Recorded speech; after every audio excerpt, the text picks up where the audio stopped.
I just want to tell you a little bit about the report card system that we've actually developed at Focus Education. The report card is very much based on the fact that it is likely to be a way that Ofsted will require schools to have a greater level of self-evaluation happening as part of their inspection process.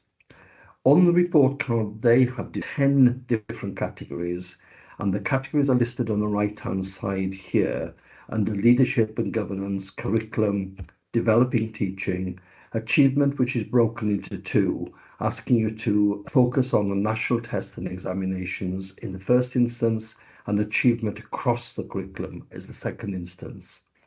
We've also got behaviour and attitudes, attendance, personal development, well-being, inclusion, safeguarding, and early years.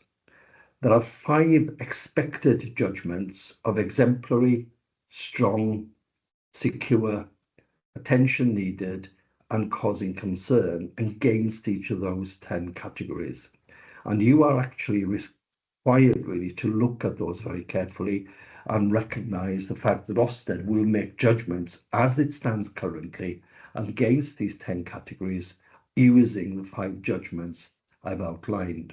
However, it is important that we are made aware that there will be some arrangements, some alteration. It's still at the stage of consultation, so there may well be some amendments that we will make automatically to ours. The amendments in the main will be to the script that Ofsted will use. We're anticipating that the categories will not change a great deal, neither will the judgments. You've got to be aware that the Secretary of State for Education has already given her approval of this sort of system. So again, it's up to you to see how far you want to work with them earlier rather than later. Our document has actually been designed with this in mind. So in the first instance, I'm just going to share with you what we've actually done.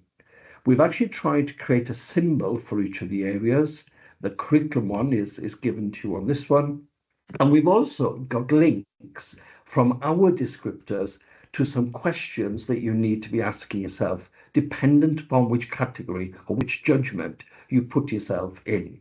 So in other words, if you feel you're secure against, say, the curriculum, you will click the tips for secure at the bottom, and actually it'll give you a set of questions for you to consider to ensure that you are very much solidly secure, or indeed the things you may well need to do to actually move on to being seen as a strong provider for that specific area.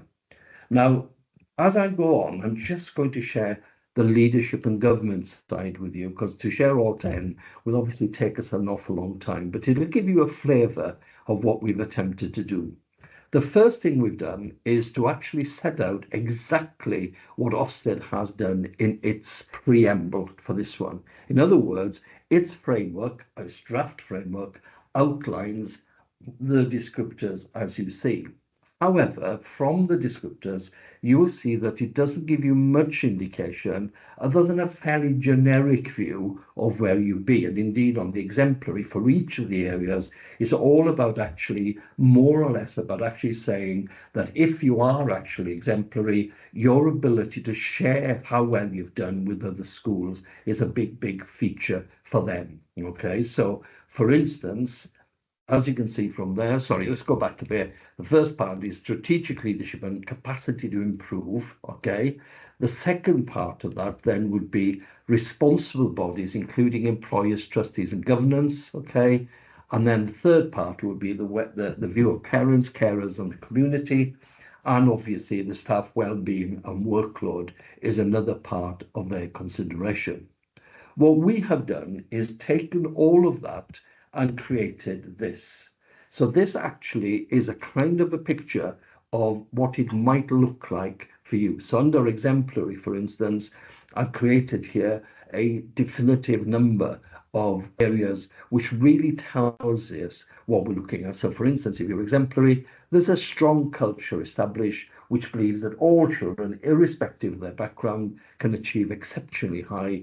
This has been communicated to all staff who are fervently of the same belief, just as a kind of an example for you. Now, we look across those areas and you'll see that the descriptors do that. Now, coming back to what I was saying earlier, if you're in the cause of concern category or judgment area, the questions you should ask yourself are outlined here for you. Similarly, if it's there for attention needed, if you think that you're in the secure category, if you think you're in the strong practice category, or indeed if you think you're exemplary in your practice around leadership and governance. Okay, so in actual fact, what we've done is to create a set of questions around our descriptors, which really tries to bring to life, if you like, the Ofsted judgment, and then actually asks you to think of a range of questions for your personal development going forward. Now, that's been done for each of the 10 areas that I've actually mentioned to you. And then what we're intending for you to do towards the end is to really sort of categorize yourself on a term-by-term basis, initially for this academic year, the 25-26 academic, so for next academic year, 25-26, and then to really see how that really relates to your report card. Now, your report card really, you are asked to really keep to the areas that they've kept to, but at the same time, be able to actually sort of summarize in no more than 100 words where you currently feel you are. Now, the descriptors we've put in would be a great help to you so that you can start with our descriptors and actually make amendment from there so that they're actually personalized to your school effect without losing a sense of what the judgment is all about. Okay, and as you can see from here, you could then actually move on to the next steps under each of those categories, using the questions to recognize the things perhaps you need to deal with and look at more broadly alongside that area.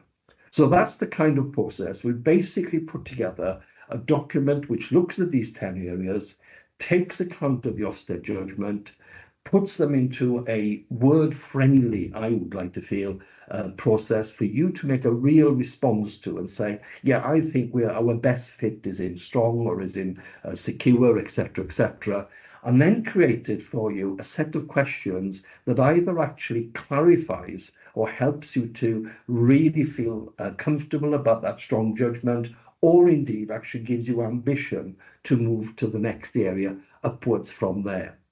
Then we have you bringing that together into your self-evaluation document. And indeed, I'm recommending that what I've just shown you under the self-evaluation could be your new self, effectively. Okay, so you'll have the 10 categories, 100-word descriptors, describing where you are currently, link that then through to your next steps, and you potentially have the beginnings of your school improvement plan set out for you.